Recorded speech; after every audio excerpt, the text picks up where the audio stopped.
Hello and welcome back to another smashing episode of No Sense for Nonsense. Today we are going to talk about gun control.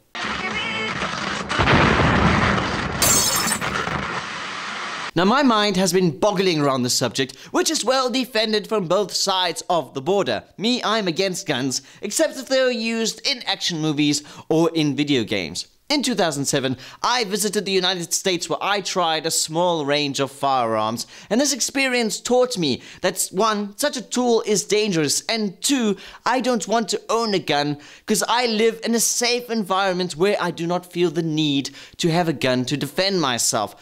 But what about those who don't feel safe in the environment where they live?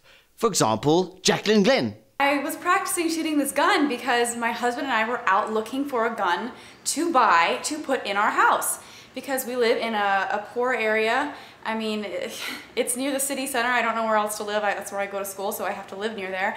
And there's just a lot of crime in the area where I live. So you know what? Yeah, I want a gun in my house. There have been a lot of break-ins around where I live, and I have a lot of time that I spend at home by myself. And I don't really think I look that intimidating or threatening, so yeah, I want to be able to protect myself. I kind of refuse to be a helpless victim whenever I could defend myself with a gun that I'm actually really good at using. This is true that people need to be able to defend themselves, but such behavior paves the way to escalation. For example, where the good guys will own a certain amount of guns, and the bad guys in their mindset will see this, and they will want more and better guns, and the same mindset works both ways, vice versa. Someone is going to say, people kill people, or blame the shooter and not the tool that he is using, which is true to a certain extent that the people committing the acts of aggression are mostly to blame. But there is another saying that people use at the workplace, at their jobs, which is a person who does not have the right tools to do the job will not be able to do the job effectively. After saying this, we can see that many people have failed to recognize that gun control is lessly designed to prevent the chaos, but mostly designed to prevent and limit the damage caused by the chaos. Here is an example. Tim here will be our bad guy. Why do I have to be the bad guy? Because you look like one. Thank you.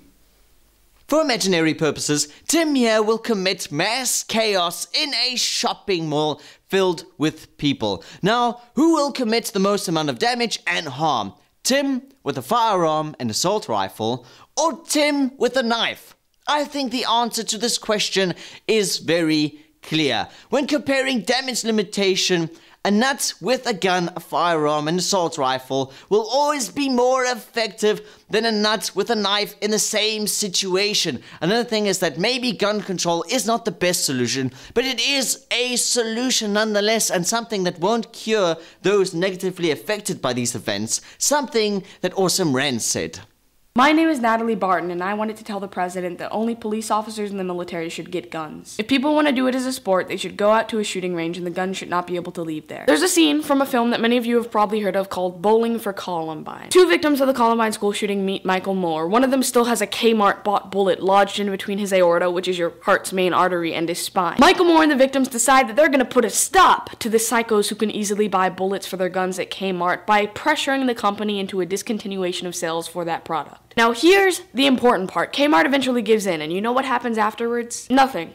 Nothing happened. They're both still psychologically scarred by the event. One of them is still in a wheelchair, and the other still has a bullet lodged in between his heart and his spine. This victory of sorts didn't heal any wounds, literally and metaphorically. And if we were to suddenly ban guns at the request of Natalie Barton, her wounds wouldn't be healed either. Her family would still be broken. Sure, gun control is not a cure, but if used correctly, it can be used to limit and prevent the damage caused to future victims. And as Awesome Rants mentioned, small victories, it's only through small victories that gun control will succeed. Because in countries like in the United States, people don't like changes, noticeable changes, that prevent them from using guns, because guns are a part of their culture. But it's only through unnoticeable changes and restrictions that take place in the long run that will help gun control succeed. Because at the moment, we need to find the balance. And there is no balance at the moment. The balance is only favored on one side.